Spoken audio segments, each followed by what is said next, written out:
This video will demonstrate gathering information about an individual by attaching sources from other websites using RecordSeek. I went to George Fox Bowles, my ancestor who was born around 1800, and then I changed the view to descendancy view and looked to see if there was anybody that had a green temple. I came across this family, and so I wanted to work with Ernest Edwin Sanders. I clicked on his name and his box appeared, and so then I come down to his person link at the bottom and I right click and I open the link in a new tab so that I can view his person page. When I come to his person page and do a quick scan of his information, I see that he has no death information and no spouse.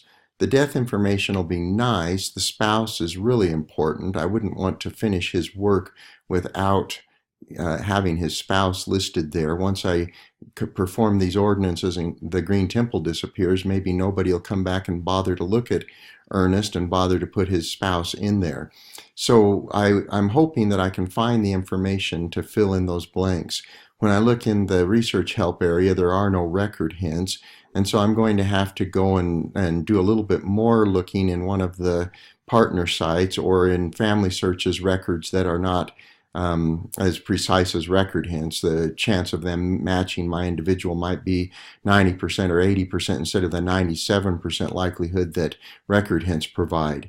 So I'm going to click on the Ancestry link. Now you'll need to have your Ancestry account set up so that you can go ahead and access the information there. But the beauty of doing it this way, going to this link on the person page, is that it will use this information that's already available over here and conduct a search for you without you having to enter anything. So when I click Ancestry, Ancestry opens up, uses that information that I had, and immediately says, well, we've got a birth record for Ernest, and he's born on the 28th of March, 1899.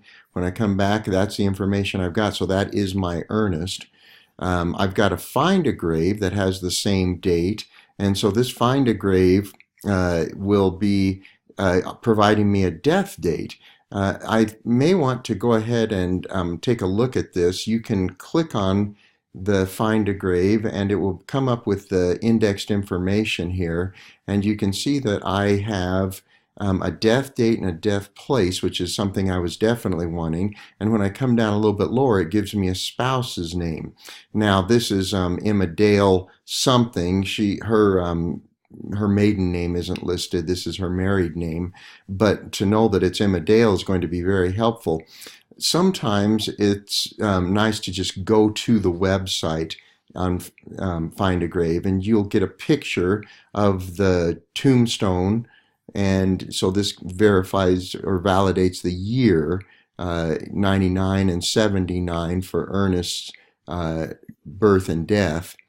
But it also gives me, in another formatted way, all of his information. But what I also like is that sometimes down here it tells me a little bit about him. He had a higher education of engineering. He was a Quaker. Hobbies. Tells me that who his parents were and who his wife was. And then down here it has links to these family members, so I could go and look at his father and his mother and his wife, and there's the maiden name of Hahn, and so I've got information about her. That's what I'm going to want to enter, is the information about Emma, so that I can seal him to Emma and take Emma to the temple, very likely as well. And so this is a really helpful source. Find a Grave is secondary information. It's not an actual certificate, a government-produced document, and so you don't have quite the same confidence in it that you do a birth certificate or a death certificate, but you can see that it has valuable compiled information. And so when I come back here, I'm going to want to take this source and attach it to my person. The way that I do that, if you have never done this before, the first thing you're going to want to do is open a new tab and go to the Google Chrome Web Store. When you go to the Google Chrome Web Store, you'll pick Chrome Web Store. When it opens up, in the search box, you will search for RecordSeek, one word, And then what will come up is something that looks like this. Now I already have it. Yours will say buy, and it's free, so it's not like you will need to buy it, but it'll either say add or buy, and then you'll click that, and then usually a second box will appear and it will say add extension, and you'll click add extension.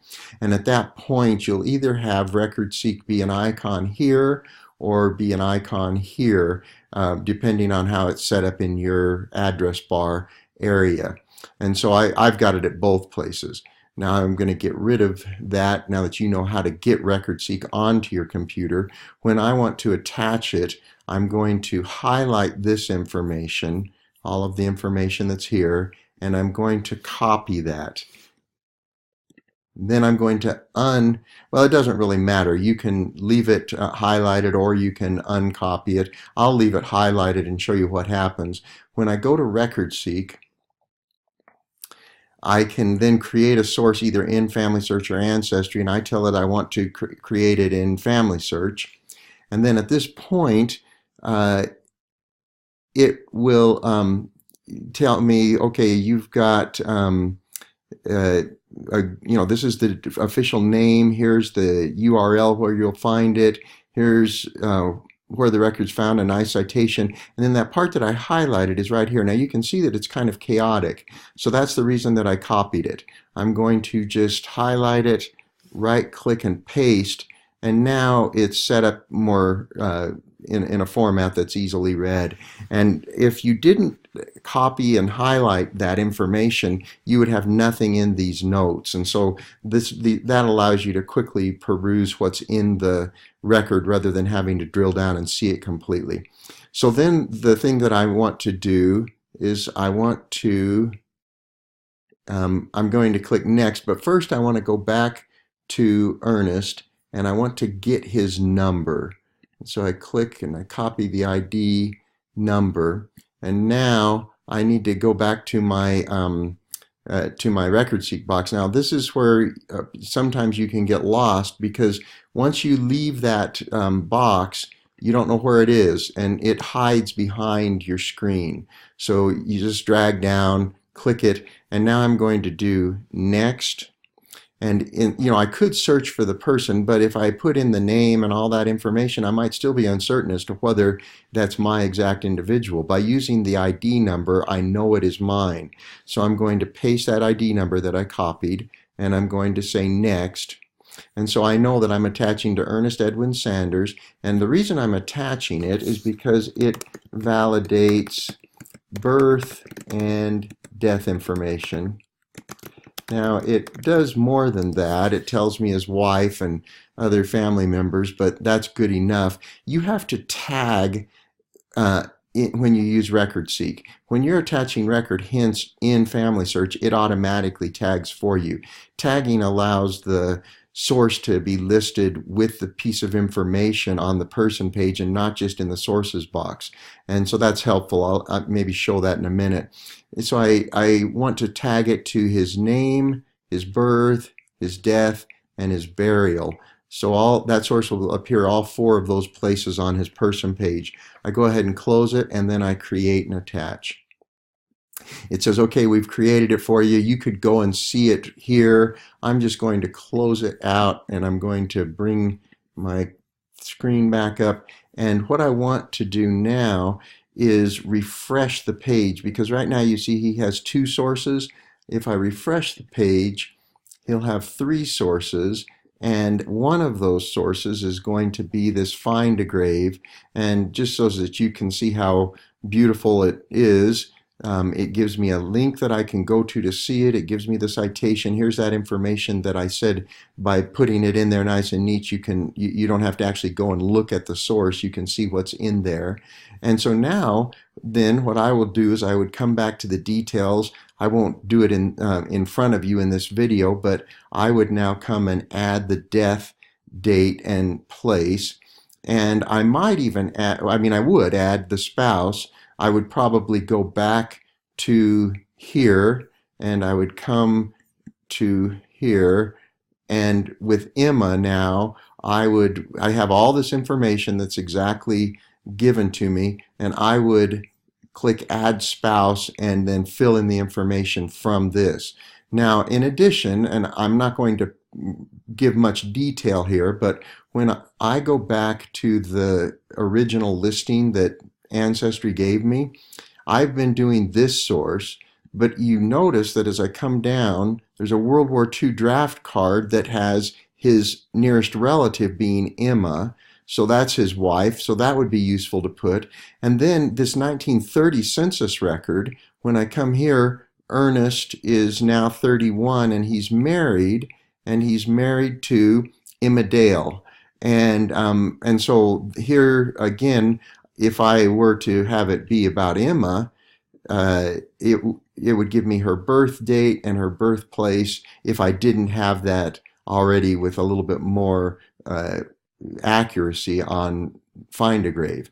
So I would attach all three of those records, that I found on Ancestry using RecordSeek, both to Ernest and to Emma. Something else I'll mention while I'm here just quickly for you is that once you zero in on a person on Ancestry, they have suggested records that are usually even more likely to be your person over to the right.